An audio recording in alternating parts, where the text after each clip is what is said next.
banyak juga yang menyalahkan nih, wah geber yang tukang gebernya itu. Cuma kan itu kemungkinan kecil ya, kemungkinan kecil. Tapi sebelumnya lu pernah geber sampai limit gitu sebelumnya? Bahkan melebihi itu. Oh, bahkan lebih itu. Cuma lagi-lagi ya, si RPM-nya itu mungkin ya terlalu tinggi sehingga si klepnya itu nggak kuat. Karena perklep itu sudah tidak bisa mengimbangi putaran mesin karena terlalu tinggi. Akhirnya si perklep itu nggak bisa ngikutin profil camshaft, bro. Camshaft itu kan ada tonjolannya gitu ya, ada tonjolannya. Nah, si per itu dia udah nggak bisa ngikutin profil cam, akhirnya ngambang karena saking tingginya putaran mesin, ngambang. Waktunya klep nutup, dia masih membuka dan piston datang, akhirnya ciuman lah di situ, bro. Udah ciuman, akhirnya karena impactnya keras, benturannya keras, bengkok. Udah habis bengkok, piston datang lagi kan. Kalau udah habis bengkok biasanya klep nggak balik ke rumahnya. Klep pasti akan lebih nongol sedikit. Dihajar lagi, putus.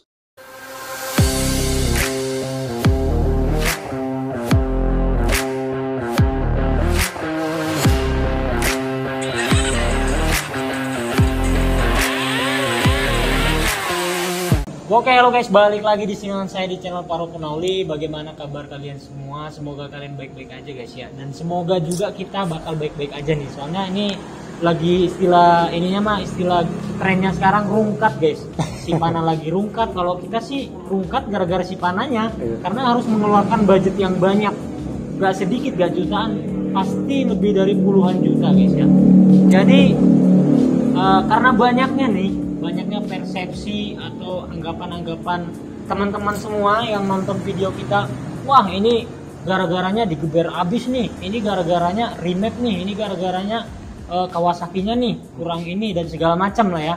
Jadi sekarang bakal kita ceritain ya dari awal bagaimana kok bisa sih si Pana atau GTX 25R kita itu mesinnya jebol. Dari yang pertama kita ceritain dulu awal mulanya ya. Nah, awal mulanya itu 2 hari sebelum ke sirkuit bareng Mak Gila yang mau lawan Lucky Stan Raider, itu kita melakukan remap ulang guys. Remap ulang artinya sudah pernah di remap, cuma remapannya itu berbeda settingannya. Nah, setelah dari habis remapan kita langsung menuju ke Gerimang guys buat balapan atau latihan lah ya, karena memang Lucky Stan Raider-nya nggak datang buat ngelawan Mak Gila. Nah, setelah itu kita 1 putaran 2 putaran kita bareng tim Sempak, Bawang Viral, Akang MP dan lain-lain, kita masih aman-aman aja guys. Nah, pas latihan bareng Mak Gilanya setelah kita 4 putaran, nah ternyata kita pas di tikungan keberapa tuh ya, pokoknya di tikungan yang paling tengah Gerimang deh. Kalau kalian sering nonton vlog di Gerimang pasti tahu lah. Nah, di situ kita mengalami low side ya istilahnya. Low side itu artinya pas kita miring tapi terlalu miring. Tapi kalau seingat saya dan sepenglihatan saya pas diputar ulang videonya itu karena saya mencet rem depan 2 kali, padahal dikit-dikit itu set karena memang takut nabrak yang depan. Pas banget depan saya si Bawang Viral gitu. Pas takut nabrak, saya pencet tuh remnya, kelihatan nanti di video. Nanti kita tunjukin sini videonya. Azim. Crash.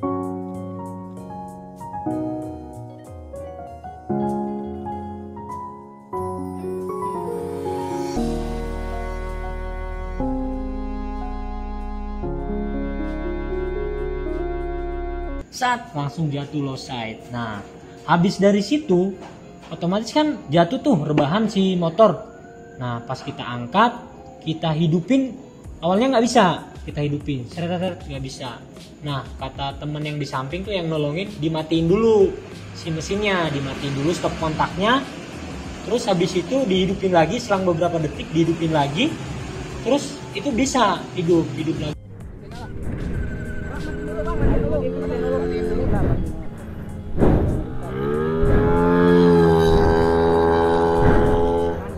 Low side ini, low side terlalu terlalu miring. Ya, crash dah. Ya. Wah, Hah?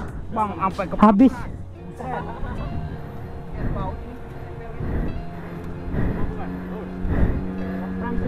sampai segasruk.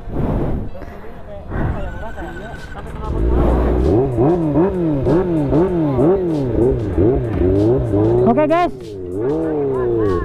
Nah, pas udah hidup, kita kan otomatis dari tengah sirkuit jalan ke keluar ke pit, masuk ke pit. Nah, pas jalan itu aman-aman aja suaranya. Aman-aman. Terus pas masuk pit kan banyak orang-orang tuh disuruh bang geber. Wah, kita geber tuh, kita duluan geber, ada kali 2 sampai 3 kali digeber sampai limit sama saya sendiri tuh. Bayarin Om.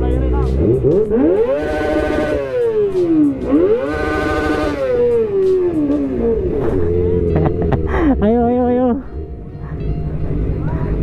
Wah, crash. Tah. Gimana? Nah, setelah digeber, tibalah di pit kita. Pit kita itu kan yang tim sempak. Pit kita, nah di situ diwawancarai kan, kenapa kok bisa jatuh dan segala macam, rame kan tuh, kok bisa jatuh ini, banyak kayak wartawan lah di situ nanyain. Nah, sehabis itu ada tuh yang bilang, bang geber lah terakhir, biar semangat dan segala macam, kan habis crash gitu. Nah, ada tuh anak satu nggak tahu siapa, tiba-tiba nongol, saya aja bang yang geber. Nah, ya udah saya izinin kan geber. Ada kali 3 sampai 4 kali juga digeber. Pas digeber sampai limit. Kalau saya mah kan ada ininya lah, udah biasa lah ngegeber ya, nggak sampai habis banget. Nah, dia tuh sampai habis lah, hampir mendekati 20.000. Sampai 4 kali apa 3 kali gitu. Nah, setelah itu nanti ada videonya lagi nih dari Babang Viral. Setelah geber terakhir nih, keluarlah asap, kayak asap kekuning-kuningan gitu guys, ada kelihatan di video. Helm. Ini geber. Helm, awas helm. Helm ini.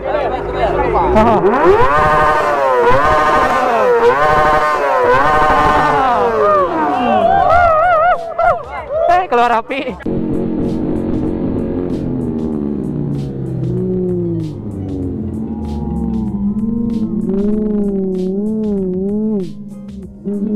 Keluar asap kekuningan dan suaranya itu udah memang agak aneh. Nah, di orang-orang di sekitar situ katanya jebol katanya. Tapi kalau saya nggak mungkin jebol, kata saya, nggak jebol, cuma bercanda kata saya. Nah, sehabis itu kita biarin, nggak hidupin, mesin itu langsung mati. Sehabis geber terakhir itu mati udah, nggak kita hidupin lagi. Nah, kita di situ biasa buka jaket, buka ini. Nah, pas disuruh ngidupin lagi nih, disuruh teman-teman tim sempak ngidupin lagi. Pas kita hidupin lagi, ternyata suaranya udah berubah jadi 2 silinder gitu. Coba. Kenapa dulu? Kayak jadi 2 silinder, Bu. Iya, jadi 2 silinder. Nah, itu dia ceritanya. Cerita yang lumayan panjang lah ceritanya. Mengenaskan berarti ya? Mengenaskan lah ceritanya. Nah, sekarang kita mulai bahas ini deh Om. Masalah remapan sih. Nah, ini datanya ada di sini guys. Nanti mungkin dicantumin ya di video ya. Ini data remapan 2 hari sebelum terjadinya itu jebolnya mesin Sipana guys.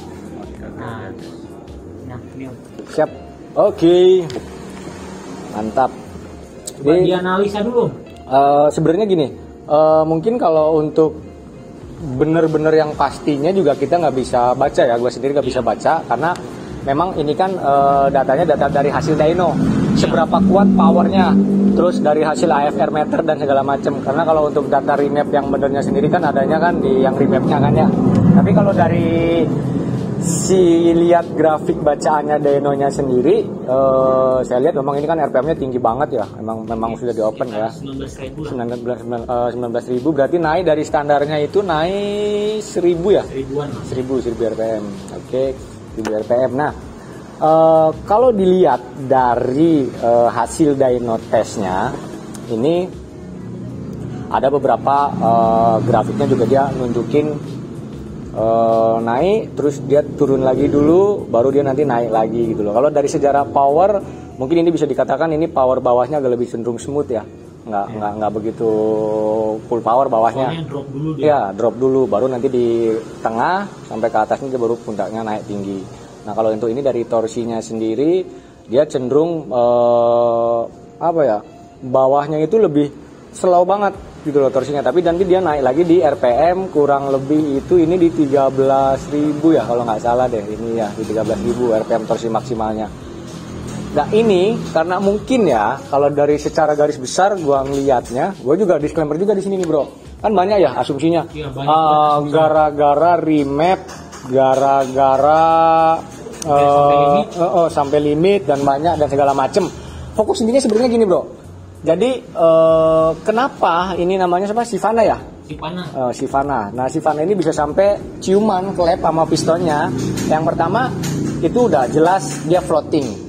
Nah, floating itu apa? Floating itu di mana kondisi si per klepnya itu sudah nggak bisa ngimbangi putaran mesin di RPM yang di 19.000 itu. Kalau kita lihat dari hasilnya, ini penampakan yang ambruknya nih. Nah, lihat dulu nih. Ini penampakan yang ambruk, patah. Untuk payungnya ada cuma nggak keambil. Ini sudah pasti yang terjadi di dalam kondisi engine pas waktu di blyer full sampai limit itu si klep ciuman sama piston dulu. Setelah ciuman sama piston, klep punya impact, klep bengkok, dihajar sama piston lagi, patah. Patah jadi iya, gitu ya. patah. Karena klepnya ini patah. Jadi si batang klepnya ini kan dia nongol naik ke atas karena nggak diikat. Secara otomatis ini dia lari. Si tempurung sim klep atau bisa disebut kalau saya sebutnya ini tapet sim pecah. Iya, jadi pecah. Lebih hati-hati, lebih safe aja. Mau remap, lu mau apapun, mau lu upgrade, yang penting SOP-nya dipakai gitu loh. Misalkan kalau lu mau remap, limitnya di open lebih tinggi nih bro. Minimal per klepnya dia dibagusin, walaupun camshaft dan yang lainnya tetap standar gitu loh. Karena untuk menjaga jangan sampai floating. Seperti ini. Iya, seperti ini gitu. Jadi musababnya bisa dipastikan karena mungkin kena impact atau dan segala macem. Kalau ada lagi kan sempat gue dengar tuh sempat ngeliat karena bahan baku ya kan. Nah, bahan baku katanya bahan baku si Kawasaki bahan bakunya nih bro katanya durability-nya kurang durable. Ya gua rasa mereka pun ngeriset mesin ini juga kan nggak main-main gitu. Cuma sebulan 2 bulan. Nggak ya. sebulan 2 bulan, mereka juga ngeriset udah mungkin melewati risetan yang panjang. Mungkin bisa dipastikan lebih dari 1-2 tahun kali ya untuk ngerisetnya saja. Balik laginya ke kitanya saja sih bro, kitanya harus lebih safe sih. Karena pada dasarnya mau bahan klep kita pakai titanium, per kita mau pakai bagus, ketika memang ada kesalahan tuning sedikit saja bisa vice. Ada kesalahan dari si readernya bawahnya terlalu over juga bisa gitu loh. Jadi di engine tuh banyak banget faktornya. Faktor X yang bisa bikin keadaan mesin ambruk tuh banyak bro. Gitu. Tapi kalau untuk yang ini udah pure floating. Floating ya. Ini floating. Bisa dijelasin sama penonton floating itu kayak gimana? Untuk floating itu jadi gini, floating itu kondisi di mana per klep itu sudah tidak bisa mengimbangi putaran mesin karena terlalu tinggi. Akhirnya si per klep itu nggak bisa ngikutin profil camshaft bro. Camshaft itu kan ada tonjolannya gitu ya. Ada tonjolannya, nah si per itu dia udah nggak bisa ngikutin profil cam, akhirnya ngambang karena saking tingginya putaran mesin ngambang. Waktunya klep nutup, dia masih membuka dan piston datang, akhirnya ciuman lah di situ bro. Udah ciuman, akhirnya karena impactnya keras, benturannya keras, bengkok. Udah habis bengkok, piston datang lagi kan. Kalau udah habis bengkok biasanya klep nggak balik ke rumahnya. Klep pasti akan lebih nongol sedikit, dihajar lagi putus, Patah kan jadi. Patah jadinya gitu bro. Kan banyak juga yang menyalahkan nih. Wah, geber yang tukang geber-gebernya itu Ada. Cuma kan itu kemungkinan kecil ya, kemungkinan kecil. Tapi Soalnya sebelumnya lu pernah geber sampai limit gitu sebelumnya? bahkan melebihi itu. Oh bahkan lebih itu. Cuma lagi-lagi ya, Ah. si RPM-nya itu mungkin ya terlalu tinggi sehingga si klepnya itu nggak kuat. Ya, ya kalau memang menahan tonjokan si piston itu. betul. Ya lebih tepatnya gini, semakin tinggi putaran itu si perklep itu akan semakin lentur. Gitu loh, akan semakin lentur karena impact dari si camshaft berkali-kali dan ribuan kan gitu loh, namanya 1000 rpm kan rotasi engine per menit gitu kan kurang lebih. Jadi profesornya ini sudah ngeset sedemikian rupa, diracik, dibikin limit di 18.000. Mungkin sebelumnya profesornya pernah juga, mungkin gua kan nggak tahu, ngeriset di 20.000 rpm, ternyata mungkin ada bias, akhirnya ditaruh lah, diturunin gitu loh. Dan mungkin karena kita remap, nafsu biar power juga lebih gede. Nah itu dia, nafsu sih. Di 19.000 ya faktor ininya sih kalau menurut saya itu. Mungkin kalau kalau kalian komentar tuh gimana tuh? Apakah ini? Tapi kalau misalnya nih sebelum atau ZX yang belum remap digeber-geber selebih itu nggak apa-apa guys. Kenapa pas udah open limiter 19.000 jadinya begitu? Lumayan aneh sih.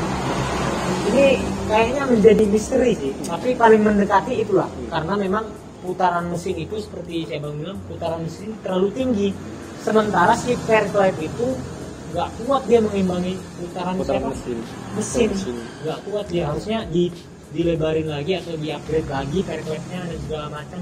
Baru dia remap 19.000 rpm. Itu level aman lah. Level aman. Nah, kalau kalian misalnya punya ZX nih, mending jangan boleh di remap, tapi harus ada part-part yang harus diganti gitu ya. Jangan mesin standar kalian remap, ya otomatis kayak gitu jadinya. Banyak hal yang harus dijaga gitu. Gak boleh open sampai limitnya sampai limit banget gitu lah. Ya mungkin gua lengkapi sedikit nih ya. Boleh remap. Sebenarnya kan gini, remap itu kan kita ngecun ya. Tuning itu kita memetakan bahan bakar, kita metain bahan bakar nih dari RPM 1000 sampai RPM yang kita mau, kita petain bahan bakar mau berapa persen, kita menyesuaikan dengan kebutuhan mesin nih bro, gitu loh. Jadi sebenarnya remap pun akan sangat amat membantu ketika kita lebih fokus untuk ngecun suplai bahan bakar, gitu loh. Kalaupun limitnya ya kita mau naikin, iya saran gue ya tetap harus pakai perklep yang lebih kuat gitu loh. Kalau mau dinaikin. Kalau tuning doang. Kalau untuk sekedar tuning di bahan bakar itu nggak masalah. Itu malah justru sangat membantu sekali untuk pasokan bahan bakarnya bro. Karena kita petain dulu, kita bisa tuning nih kebutuhan mesin dari RPM 1000 sampai RPM 4000 berapa maunya, terus sampai dapatlah hasil tuningan yang memang bisa dibilang advance ya gitu loh. Jadi keadaan di ruang bakar itu pembakarannya bisa clean, bisa bersih gitu sih bro. Jadi yang jelas kalau untuk remap sendiri kan jangan sampai banyak yang ini bro. Untuk remap itu kan karena udah ke ininya tuh open limit ya. Padahal remap sama open limit itu gua rasa beda karena kalau untuk nge-remap itu kita kan ngeriset ulang ya, kita memetain bahan bakar ulang kan, kita nge-remap gitu kan, ditambahlah open limit itu fitur yang ada di dalam si remap ini. Jadi di dalam remap ini kita bisa metain bahan bakar, kita juga bisa atur ulang sudut pengapian, kita juga bisa open limit. Berarti yang salah itu bukan remap ya? Karena open limitnya yang ini open limitnya ya, bukan remapnya. Mungkin karena memang biar putaran mesinnya bisa lebih tinggi, limit di open dengan tujuan sebenarnya kan limit lebih tinggi kalau di kebutuhan untuk di speeding atau kategori kita buat ngebut atau di balap lah ya, itu kita buat nambahin performa mesin biar bisa RPM-nya tetap tinggi gitu loh. Jangan sampai dia drop atau putaran mesinnya terlalu rendah. Karena biar bisa cepat keluar masuk tikungan atau bisa ngejar di straight. Tapi kalau untuk kebutuhan harian saja, kalau menurut gua Boleh, silakan mau di open limit. Cuma alangkah lebih baiknya kita harus ada pergantian dari si perklepnya. Gitu loh. Itu wajib, Bro. Kalau kita mau naikin limit lebih tinggi dari standar pabrik. Harus ganti perklep yang lebih mumpuni lah ya. Perklep yang lebih mumpuni, atau banyak yang bilang harus yang lebih keras, sah-sah aja. Tapi kalau terlalu keras juga nanti klepnya cepat habis, shifting klepnya cepat habis. Gitu. Paling gitu sih, Bro. Jadi karena kalau gue di sini nggak gini ya, Bro. Porsi gue ngejelasin ini jangan sampai nanti banyak berseliweran opini-opini bahwa remap ini kurang baik atau bla bla segala macam. Iya. Jadi remap ini adalah kayak model wadah, di dalamnya tuh ada fitur untuk open limit, untuk nyeting bahan bakar dan segala macam. Jadi kalau hanya untuk remap, tuning bahan bakarnya aja deh, petain kebutuhan mesin dari RPM 1000 sampai sekian standar pabrik, biar powernya naik, itu sah-sah saja, malah enak. Tapi kalau udah yang nyampe ke open limitnya ini yang rancu, Bro. Nah ini, kalau udah open limit, aduh bahaya. Rancu, ini rancu. Soalnya nggak kuat nanti saling tonjok-nonjok dia. Artinya tabrakan jadi. Gitu. Jadinya seperti itu, guys. Berarti kita selanjutnya bore up ya, Pak? Bore up aja sih. Jadinya bore up, guys. Jadi bore up aja. Bore up. Nantikan saja bore up-nya 300 cc, 320 atau tetap bore up-nya 250 cc. Ini namanya bukan bore up ya. Jadi gitu aja kayaknya. Oke guys, jadi untuk part 2-nya nanti kita bakal bahas di channelnya GG XWRN yang punya bengkel ini, guys. Yang sudah berpengalaman ya sekian puluh tahun lah ya di dunia balap. Pokoknya 30.000 tahun, Bro. 30.000 tahun di dunia balap Indonesia, guys. Pokoknya paten pokoknya. Jangan lupa kalian nonton part 2-nya, itu kita bahas apa aja yang kita ganti atau apa aja kerusakannya. Betul. Kita di situ nanti bahas di part 2-nya. Mungkin nanti kalau udah tayang, nanti kita taruh link di deskripsi, guys. Atau di link pin komentar ya. Kita langsung part 2-nya. See you, bye-bye.